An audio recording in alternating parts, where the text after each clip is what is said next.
जय हिंद। हम लोग आज से स्टार्ट करने जा रहे हैं 11th क्लास की एनसीईआरटी को रीड करना स्टार्ट कर रहे हैं और उसको समझेंगे कैसे पढ़ते हैं एनसीईआरटी को, ये देखेंगे और इसमें जो इम्पोर्टेंट जो क्वेश्चंस आते हैं उनको हम लोग समझने की कोशिश करेंगे और एनसीईआरटी से क्वेश्चंस को फाइंड आउट करेंगे। तो चलिए स्टार्ट करते हैं। इस वाले में दिया गया है, इस वाले पैराग्राफ में, biology is the science of life form and living process. इसमें सिर्फ जो फिलॉसफी है बायोलॉजी क्या है, बायोलॉजी की इम्पोर्टेंस क्या है, ये सब इसमें दिया गया है। तो इसमें से कोई क्वेश्चंस नहीं बनते हैं, बस डेफिनेशंस वगैरह आप देख सकते हैं। और एक कॉमन जो फीचर होता है बायोलॉजी का और उसका जो सेंस डेवलप होता है वो इसमें दिखाया गया है। तो इसके आगे बढ़ते हैं। अगला है अर्नस्ट मेयर के बारे में दिया गया है। एनसीईआरटी में लगभग कई लोगों के बारे में दिया गया है और ये इम्पोर्टेंट साइंटिस्ट हैं। तो ये हैं अर्नस्ट मेयर, बहुत ही इम्पोर्टेंट। इनको देख सकते हैं कि इनको कहा गया है the Darwin of 20th century. 20th century की डार्विन की उपाधि इनको दी गई है, बहुत ही इम्पोर्टेंट है। इतना महान इन्होंने काम किया था।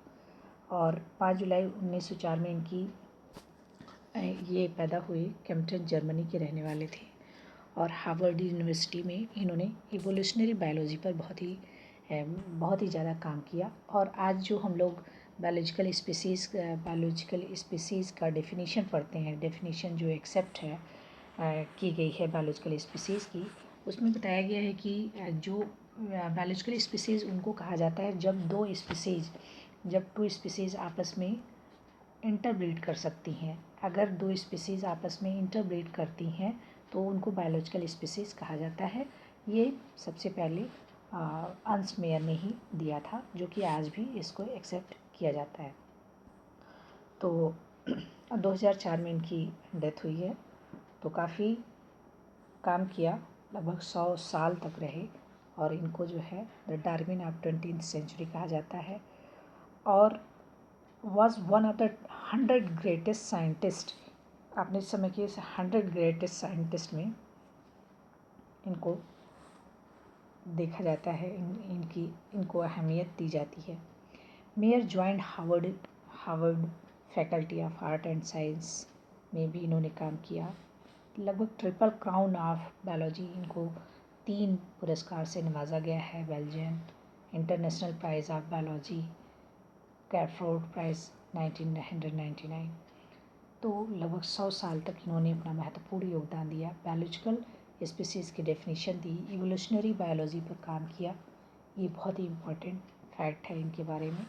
और सबसे बड़ी बात की Darwin of the 20th century इनको कहा जाता है, इतना महान थे ये। तो 20th सेंचुरी के डार्विन किनको कहा जाता है? अर्नस्ट मेयर को। रिलेटेड किससे हैं? इवोल्यूशनरी बायोलॉजी से। और कहाँ के रहने वाले थे? जर्मनी के। और इन्होंने किस पर काम किया, क्या बताया, क्या डेफिनेशन दी? इन्होंने बायोलॉजिकल स्पीसीज़ की डेफिनेशन दी, जो भी करेंटली इसको एक्सेप्ट किया जाता है। तो ये इम्पोर्टेंट फैक्ट थे the Darwin of 20th century और accepted definition of biological species. क्या डेफिनेशन थी, क्या दिया था उन्होंने डेफिनेशन बायोलॉजिकल स्पीसीज़ का?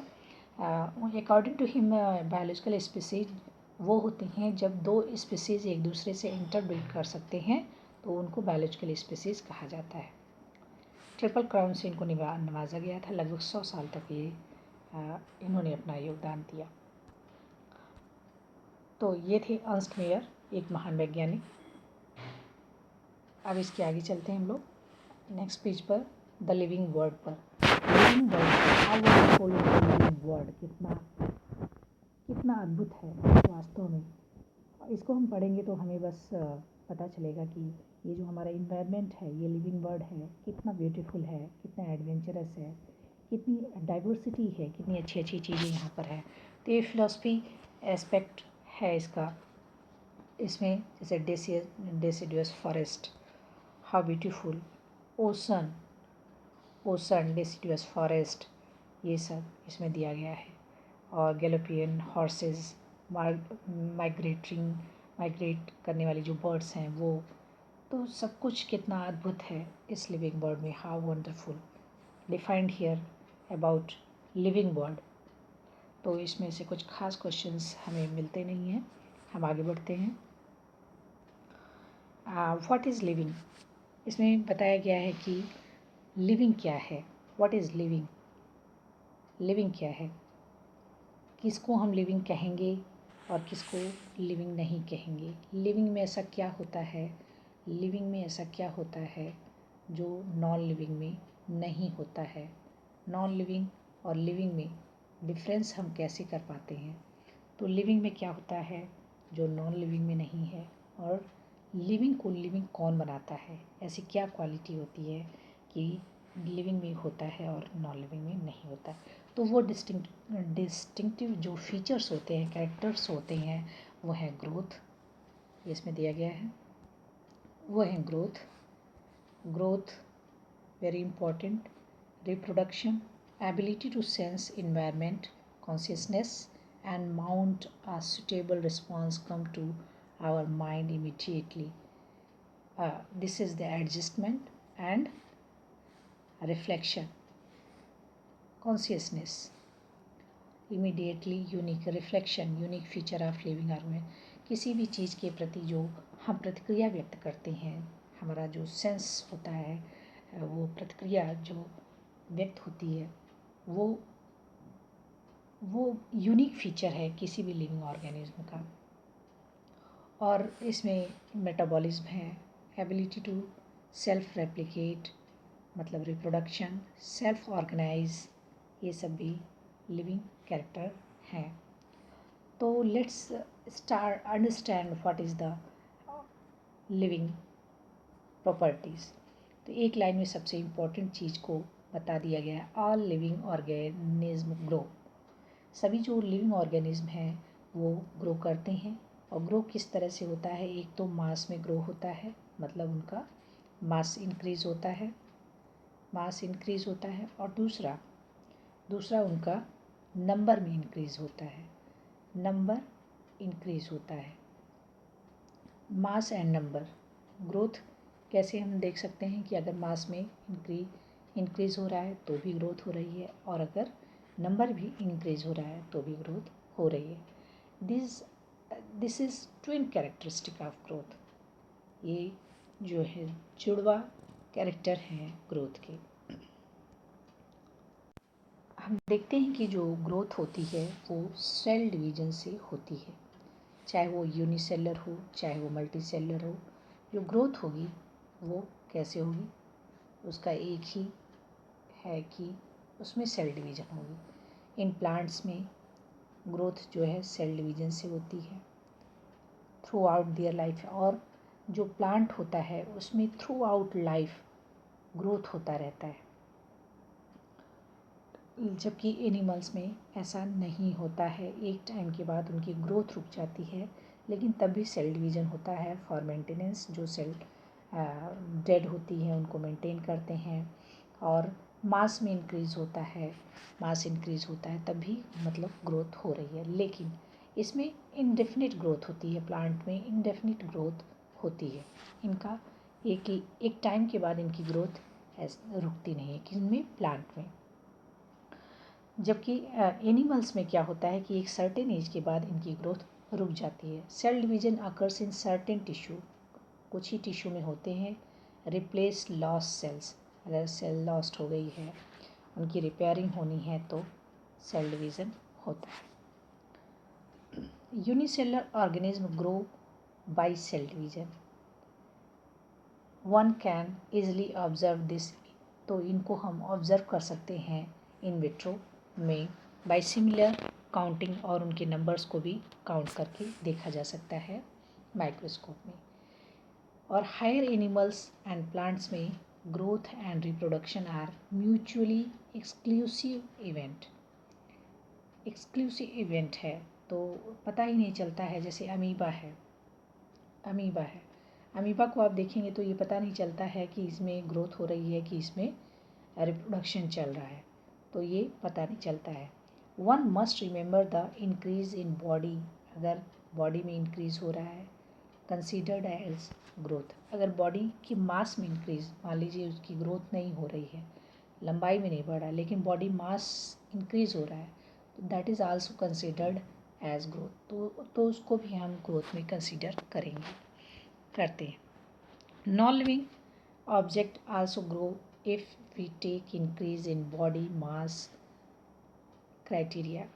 तो जैसे नॉन लिविंग थिंग है उसमें भी अगर देखिए जो ग्रोथ है that is the characteristic feature of living thing. लेकिन नॉन लिविंग का भी एग्जाम्पल हम देखते हैं कि objects also grow we take increase in body mass में इंक्रीज करता है। जैसे माउंटेन को हम देखते हैं कि उनका बॉडी मास इंक्रीज हो रहा है, बल्डर्स के देखते हैं, सैंड माउंट्स को देखते हैं, इसमें हम देखते हैं कि इनके बॉडी मास में इंक्रीज हो रहा है। तो क्या ग्रोथ कैरेक्टरिस्टिक फीचर है but this is not defining feature. ये स्पेसिफाई नहीं करती है, डिफाइन नहीं करती है, क्योंकि इसका एक्सेप्शन हमें नॉन लिविंग में दिखाई देता है, इसलिए ये डिफाइंड कैरेक्टर नहीं है। कैरेक्टरिस्टिक फीचर तो लिविंग के सब हैं, वे होते हैं, सभी होते हैं, मतलब जो स्पेशल उनको लिविंग बनाती है, लेकिन डिफाइनिंग वे होते हैं जिनमें हमें एक्सेप्शन नहीं दिखाई देता है। तो ग्रोथ में हमें एक्सेप्शन दिखाई पड़ रहा है। देखिए माउंटेन में भी, बिल्डर्स में भी, सैंड माउंट्स में भी ग्रो हो रहा है, इनका बॉडी मास। हम कह रहे हैं कि अगर जो एनिमल में ग्रोथ नहीं हो रही है लेकिन बॉडी मास इंक्रीज कर रहा है तो हम ग्रोथ मानेंगे, that is considered in the growth. तो ग्रोथ तो माउंटेन में भी, बोल्डर्स में भी और सैंड माउंट्स में भी हो रही है, तो क्या हम इसको ग्रोथ मानेंगे? तो जब इसमें भी हो रही है तो इसका मतलब ये ग्रोथ प्रॉपर्टी तो है, कैरेक्टरिस्टिक फीचर तो है, लेकिन defining feature of living being नहीं है, क्योंकि इसका एक्सेप्शन हमें दिखाई पड़ रहा है नॉन लिविंग में। However, this kind of growth exhibited by non-living object by the accumulation of material in the surface. In living organism, growth is from inside, जबकि ग्रोथ लिविंग में क्या होता है, जैसे माउंटेन है उसमें क्या है, सैंड है, तो उसमें जो हो रहा है ग्रोथ बॉडी मास में हो रहा है कि बाहर से बहुत ढेर सारे वो सब चीज़ें मटेरियल्स इकट्ठा हो जा रहे हैं। लेकिन लिविंग ऑर्गेनिज्म में ग्रोथ कैसे हो रहा है, inside. Growth therefore can not be taken as define, इसीलिए ग्रोथ को हम डिफाइन कैरेक्टर नहीं, प्रॉपर्टी लिविंग ऑर्गेनिज्म का डिफाइनिंग कैरेक्टर नहीं मानते हैं। एनसीईआरटी में ये लाइन साफ साफ लिखी गई है। Conditions under which it can be observed in all living organisms have to explained, and then we understand that it is a characteristic of living system. A dead organism does not grow. Next, reproduction likewise is a characteristic of living organism. Reproduction भी क्या है, characteristic feature है। तो हम देखते हैं कि characteristic feature में नॉन डिफाइनिंग में क्या आ गया, मतलब जिसको डिफाइन नहीं किया जा सकता, एक तो ग्रोथ आ गई, और दूसरा रिप्रोडक्शन को भी हम देखेंगे कि रिप्रोडक्शन भी है। लेकिन डिफाइनिंग कैरेक्टर क्या है, मेटाबॉलिज्म। अगर दुनिया में कहीं भी लिविंग ऑर्गेनिज्म है, अगर वो लिविंग है तो उसमें मेटाबॉलिज्म होगी। और कॉन्शियसनेस मतलब वो प्रतिक्रिया करेगा। अगर लिविंग है, अगर प्रतिक्रिया कर रहा है तो वो लिविंग है। सेलुलर ऑर्गेनाइजेशन है। These are the defining character, इनके एक्सेप्शन आपको नहीं मिलते हैं। तो ये डिफाइन कैरेक्टर है। बाकी सब कैरेक्टरिस्टिक फीचर तो reproduction, growth, metabolism, consciousness, cellular organisation सब हैं, लेकिन डिफाइनिंग कैरेक्टर कौन कौन से हैं, वो है मेटाबॉलिज्म, कॉन्शियसनेस, सेलुलर ऑर्गेनाइजेशन, जबकि नॉन डिफाइनिंग में ग्रोथ एंड रिप्रोडक्शन आ रहे हैं। Let's know about reproduction in multicellular organism में क्या होता है कि reproduction refer to the production of reproduction क्या है? अपने जैसे जीवों को बनाना। जैसे आम का पेड़ है, उससे बीज डालेंगे और नया पौधा आम का बन जाएगा। तो अपने जैसा प्रोजेनी बना रहा है, लाइकवाइज प्रोजेनी। तो ये क्या है?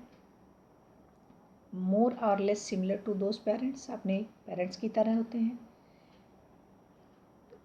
और जो रिप्रोडक्शन है वो तो दो तरह के हो रहा है, एक सेक्सुअल रिप्रोडक्शन होता है और एक एसेक्सुअल रिप्रोडक्शन होता है। जैसे कि हम फंजाई में देखते हैं, fungi multiply spread easily due to the millions of asexual spores they produce. The lower organism like yeast, hydra, but ये सब क्या है? अलग अलग तरीके से कर रहे हैं रिप्रोडक्शन। एसेक्सुअल स्पोर्स प्रोड्यूस और बडिंग से हो जाता है। Planaria, flat worm, we observe true regeneration, मतलब अगर इसका कोई भी पार्ट कट गया है दोबारा रीजनरेट हो जाएगा। थोड़ा सा भी बचा है, उसमें एक भी सेल है तो वो रीजनरेट होके नया बॉडी बना लेता है। Body and becomes a new organism बना ले रहा है। The fungi, the filamentous algae, the protonema, mosses easily multiply fragmentation. When it comes into unicellular organism, अब हम अगर यूनिसेलुलर ऑर्गेनिज्म की बात करते हैं तो जैसे बैक्टीरिया है, एल्गी है, अमीबा है, तो रिप्रोडक्शन इज सिनोनिमस जैसे ग्रोथ। तो हमें पता ही नहीं चल पाता है कि जैसे ये अमीबा है तो ये पता ही नहीं चल पाता है कि ये ग्रोथ कर रहा है कि ये रिप्रोडक्शन हुआ, क्योंकि इसमें अगर कोई चीज़ ऐसे आ गई है और एक जगह से दूसरी जगह से इसका इनलार्जमेंट हुआ और ये ग्रोथ, तो हमें ये ग्रोथ हुआ है कि इनलार्जमेंट होकर दूसरा बना है तो रिप्रोडक्शन हुआ है, ये पूरा क्लियर नहीं होता है, समझ में नहीं आता है। तो इस तरह से देखते हैं कि जो रिप्रोडक्शन है उस ग्रोथ के सिनोनिम हमें यूनिसेलुलर ऑर्गेनिज्म में दिखाई देता है। इंक्रीज इन नंबर सेल्स, कहीं से भी इंक्रीज नंबर सेल हो गया, जैसे यहाँ नंबर ऑफ सेल्स इंक्रीज हुआ तो ये ग्रोथ हुआ कि रिप्रोडक्शन हुआ। तो we have already defined growth has equivalent to increase in number, और हम पहले ही बता चुके हैं कि जो ग्रोथ है वो इंक्रीज इन सेल नंबर, अगर नंबर ऑफ सेल्स इंक्रीज हो रहा है तो ग्रोथ है। फिर रिप्रोडक्शन क्या हुआ? क्योंकि रिप्रोडक्शन में भी तो यही हो रहा है इसमें, अगर फ्रेगमेंटेशन के थ्रू या बडिंग के थ्रू हो रहा है या फिर or mass increase in number, अगर नंबर इंक्रीज हो रहा है या फिर मास इंक्रीज हो रहा है तो इसको तो हमने ग्रोथ में बताया था कि ग्रोथ डिफाइन करता है। तो फिर रिप्रोडक्शन क्या हुआ? तो जब हम यूनिसेलुलर ऑर्गेनिज्म में आ जाते हैं तो ये कन्फ्यूज़न क्रिएट होता है, ये अलग अलग जस्टिफाई मतलब क्लियर नहीं हो पाता है। We have already defined growth equivalent to cell number or mass. Hence we notice that the single celled organism, we are not very clear about the uses of these two terms, growth and reproduction. तो जब हम unicellular organism में आते हैं तो हमें बहुत clear नहीं हो पाता है कि ये ग्रोथ हो रहा है कि रिप्रोडक्शन हो रहा है। जैसे और दूसरी बात क्या है, एक ये कन्फ्यूज़न क्रिएट होता है। दूसरा कि हमने देखा कि ऑल लिविंग ऑर्गेनिज्म रिप्रोड्यूस, मतलब रिप्रोडक्शन लिविंग ऑर्गेनिज्म है तो रिप्रोडक्शन होना चाहिए, अपने जैसे जीवों को अपने जैसे लिविंग ऑर्गेनिज्म या प्रोजेनी को बनाना चाहिए, बनाते हैं। लेकिन मेनी ऑर्गेनिज्म, जैसे कौन से?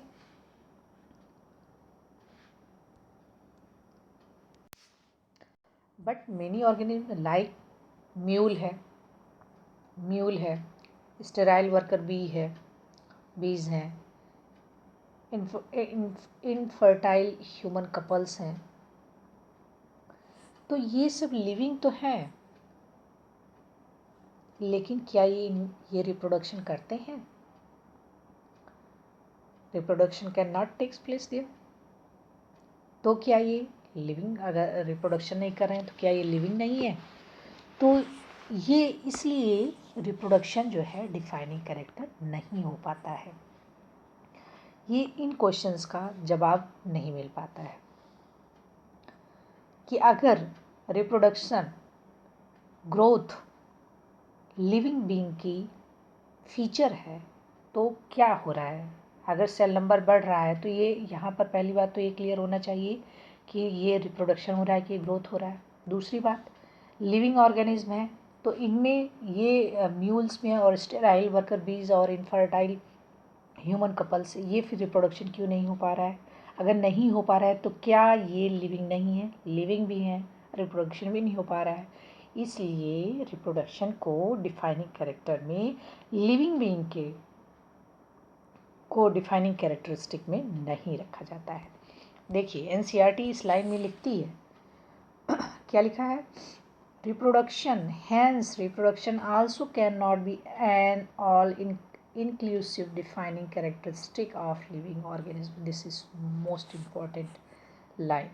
Of course, no non-living object as capable of reproducing or replicating by itself. ठीक, तो ये क्लियर हो गया। Another characteristic of life is metabolism.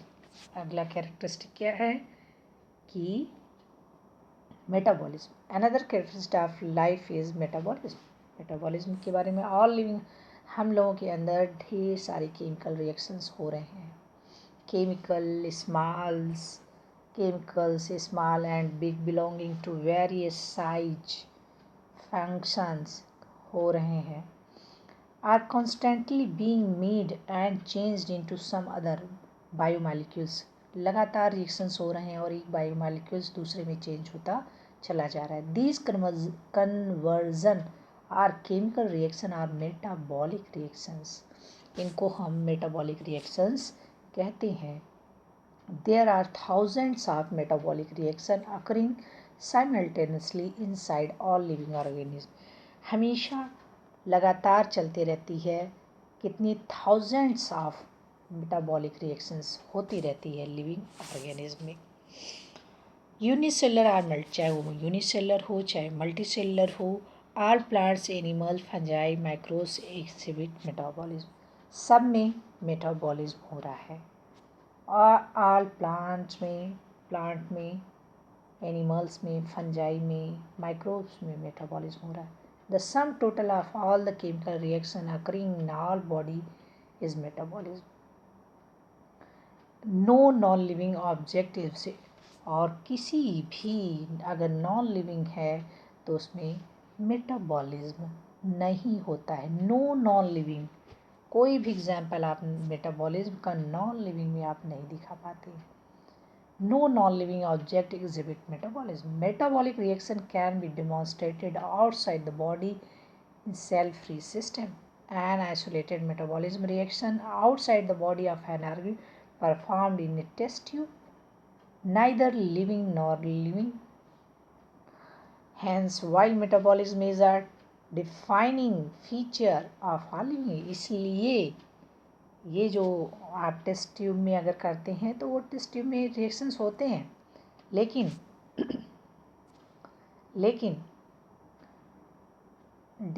ये सेल फ्री सिस्टम में नहीं हो पाते। तो जो भी मेटाबॉलिज्म आपकी बॉडी के अंदर होता है वो टेस्ट ट्यूब में या फिर नॉन लिविंग इन्वायरमेंट में वो नहीं हो पाता है। वाइल मेटाबॉलिज्म, इसलिए मेटाबॉलिज्म क्या है? डिफाइनिंग फीचर है ऑल लिविंग ऑर्गेनिज्म का, without any exception. Without any exception जो मेटाबॉलिज्म है वो सभी का क्या है? Characteristic and defining both feature है। Isolated metabolism reaction in vitro are not living things. जो आइसोलेटेड विट्रो में लैब में या कहीं भी मेटाबॉलिज्म रिएक्शंस आप कर रहे हैं तो that is not living things, और वो लिविंग थिंग्स नहीं है। बट श्योरली लिविंग, वो रिएक्शंस तो हो सकते हैं कि हाँ एक चीज़ को मिलाया दूसरी चीज़ तो बन सकती है। That is the chemical reactions only, that is not the metabolic reactions. Hence, cellular organization of the body is the defining feature of the life form. इसलिए cellular organization भी क्या है? Defining feature है. This is also defining feature. Perhaps the most obvious and technically complicated feature of all living organism in the ability to sense their surroundings, बहुत ही ज़्यादा typical इनके जो cellular organisation है अलग अलग जीवों के, और उनके जो रिस्पॉन्स जो होता है अपने स्टिमुलस से, अपने इन्वायरमेंट के प्रति, फिज़िकली, केमिकल, बायोलॉजिकल, इस तरह से अपने सराउंडिंग्स के प्रति रिस्पॉन्ड होता है। We sense our environment through our sense organ, अपने सेंस ऑर्गन से हम रिस्पॉन्स करते हैं। Plant respond to external factor, जैसे लाइट, प्लांट जो एक्सटर्नल फैक्टर है, light, water, temperature, other organism के प्रति, पॉल्यूटेंट्स के प्रति ये क्या करते हैं, रिएक्ट करते, रिस्पॉन्ड करते हैं। All organisms from the prokaryote to most complex eukaryote can sense and respond to the environment cues. सभी, चाहे वो प्रोकैरियोट्स हों, चाहे वो यूकैरियोट्स हों, वो कॉम्प्लेक्स यूकैरियोट हों, वो अपने इन्वायरमेंट के प्रति एक रिस्पॉन्ड करते हैं। Photoperiod affect reproduction in seasonal breeders, both plant and animals. जैसे फोटो पीरियड है, मतलब सनलाइट 3 मंथ का, मतलब डे प्लांट है या नाइट है, कितने आवर का है, तो वो फोटो पीरियड जो होता है उसके अकॉर्डिंग उनमें क्या होता है, ब्रीडिंग होती है। तो दैट इज सीजनल ब्रीडर्स होते हैं। ये एक तरह का रिस्पॉन्स ही तो है। All organisms handles chemical entering their bodies. All organisms therefore are aware their surroundings. अपने सराउंडिंग के प्रति अवेयर होते हैं। Human being is the only organism who is aware to himself, has self consciousness. और human ही सिर्फ ऐसा है जो अपने आसपास के प्रति, अपने प्रति सबसे ज़्यादा संवेदनशील है। Consciousness therefore become the defining property of living organism. इसलिए क्योंकि सभी जो लिविंग ऑर्गेनिज्म हैं उसमें अपने इन्वायरमेंट के प्रति वो रिस्पॉन्ड करते हैं, इसलिए ये क्या है, डिफाइनिंग प्रॉपर्टी है। तो डिफाइनिंग प्रॉपर्टी में क्या आ गया, डिफाइनिंग सिर्फ 3 प्रॉपर्टी हुई, एक मेटाबॉलिज्म हुआ, एक कॉन्शियसनेस और एक सेलुलर ऑर्गेनाइजेशन हुआ। 3 डिफाइनिंग प्रॉपर्टी हो गई और 2 नॉन डिफाइनिंग हो गई। कौन सी, एक हो गया ग्रोथ, क्योंकि माउंटेन में भी ग्रोथ हो रहा है, और दूसरा है रिप्रोडक्शन, म्यूल के रिप्रोडक्शन क्यों नहीं कर रहा है, इसका हमें जवाब नहीं मिलता है। तो ये क्या है, अनडिफाइनिंग कैरेक्टर। बैटरी लो हो गई है, हम लोग आगे का कल से पढ़ेंगे। थैंक यू एंड जय हिंद।